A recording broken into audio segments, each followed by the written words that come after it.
মাফ করেছেন কিনা, এই ভয়ের মধ্যে কি আমি ওমর আছি, এই জন্য আমি কাঁদতেছি। সুবহানাল্লাহ। ওমরকে, যেই ওমরের শানে কোরআনে আয়াত নাযিল হয়েছে, যেই ওমর অন্তর্জাহানের বাদশা ছিলেন, ওমরের নিজের শ্রেষ্ঠায় নিজের অর্থায়নে অসংখ্য অনন্ত মসজিদ প্রতিষ্ঠিত হয়েছে। ইসলামের আযান প্রকাশে দিয়েছেন হযরত ওমর। ইসলামের মধ্যে তার অনেক অবদান রয়েছে। এবার মহান আল্লাহ রাব্বুল আলামিন দুনিয়ার মধ্যে 10 ব্যক্তিকে জান্নাতের সার্টিফিকেট দিয়েছেন যে এরা কি জান্নাতি। এই 10 জনের মধ্যে একজন হলেন হযরত ওমর রাদিয়াল্লাহু তাআলা আনহু। এই ওমর জাহান্নামের ভয়ে, গুনার ভয়ে তিনি কি করতেছেন? ঈদের দিন কাঁদতেছেন। অতএব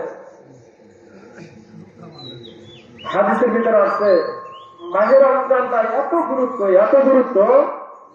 যে এটা মানুষ যদি বুঝতো তাহলে এটা কিন্তু কদর করতে নিজের জীবনের চাইতে বেশি। কেমন?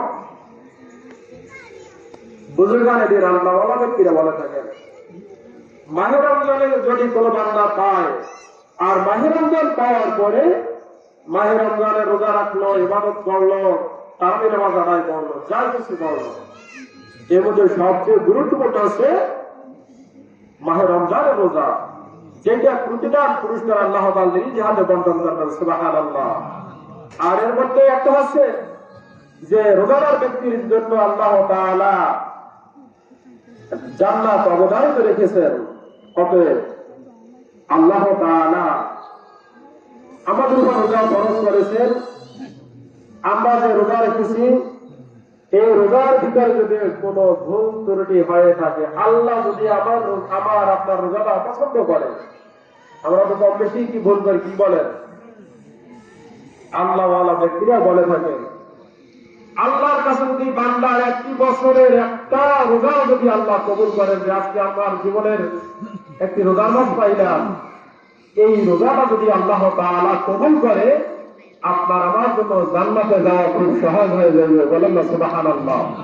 যেমন আল্লাহওয়ালা ব্যক্তিরা বলে থাকেন যে মাহে রমজান যাওয়ার পরে অন্তত তোমার যদি হায়াত থাকে, তুমি বছরের 6 মাস তোমার দোয়ার মধ্যে এই দোয়াটা করবো যে রব্বুল আলামিন, আমি মাহে রমজানে রোজা রেখেছি, যদি রোজার ভিতরে কোনো ভুল করে থাকি, আল্লাহ তোমার কাছে যদি অপছন্দ হয়, তুমি আমার এই ভুলগুলো ক্ষমা করে তুমি আমার রোজাটাকে কবুল করে নাও। বললেন সুবহানাল্লাহ। এভাবে সাবান দোয়া করার জন্য বলে বুজুর্গ ব্যক্তিরা আছে, আল্লাহ যদি আপনার আমার একটি মাসের রোজা কি করে কবুল করে, তাহলে আমি কামিয়াব। সুবহানাল্লাহ। এরপরে সমাজ যাওয়ার পরে বাকি যে 5টি মাস থাকে, 11 মাস পরে রোজা আসে, কি বলেন? বছরে 12 মাসে 11 মাস। এই বাকি 5টি মাস আল্লাহর কাছে দোয়া করবেন এই যে রব্বুল আলামিন, আমার হায়াতটা রমজান পর্যন্ত পৌঁছে যান, যাতে আমি আগামী রমজানে আমার রোজা রাখতে পারি, আপনার হুকুম পালন করতে পারি, ইবাদত করতে পারি। সুবহানাল্লাহ। এখন চিন্তা করেন রোজার গুরুত্ব কত। এটা তো বুজুর্গানীদের কথা, আল্লাহওয়ালা ব্যক্তিদের কথা, কিন্তু আল্লাহ রাসূল দেখেন মাহে রমজান আওয়ার 2 মাস আগ থেকেই তিনি আল্লাহর কাছে দোয়া করতেন যে আল্লাহ আমার হায়াতটা বাড়াই দেন, যাতে আমি রমজান পর্যন্ত পৌঁছতে পারি, রমজানে ইবাদত করতে পারি। সুবহানাল্লাহ। অতএব আমরা আল্লাহর কাছে বেশি বেশি দোয়া করবো, যাতে আল্লাহ তাআলা কি করে আমাদের রোজার ভুল ত্রুটি মাঝে আল্লাহ তাআলা কবুল করেন। বলেন আমিন। আর একটা আমল হচ্ছে,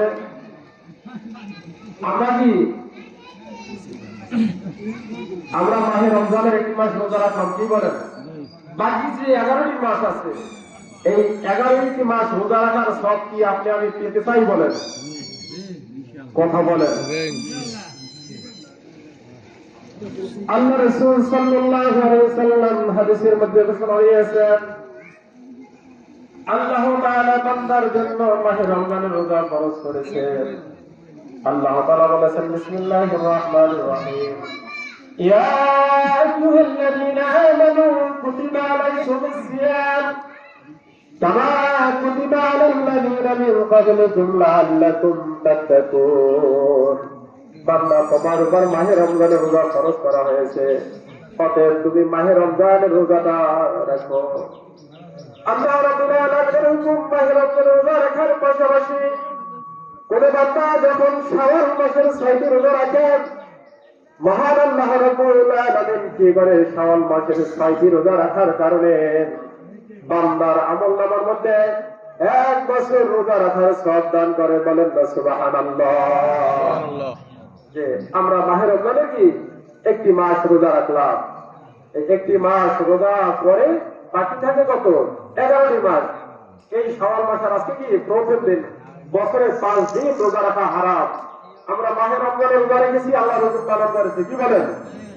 ঈদের দিন আল্লাহ তাআলা বান্দার জন্য রোজা রাখা নিষেধ করেছেন, হারাম করে দিয়েছেন।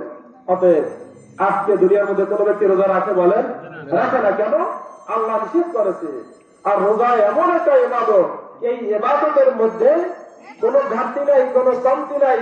একমাত্র বান্দা রেজাই মাওলা আল্লাহর রাজি খুশির জন্য রোজা রাখে। ঠিক কিনা বলেন?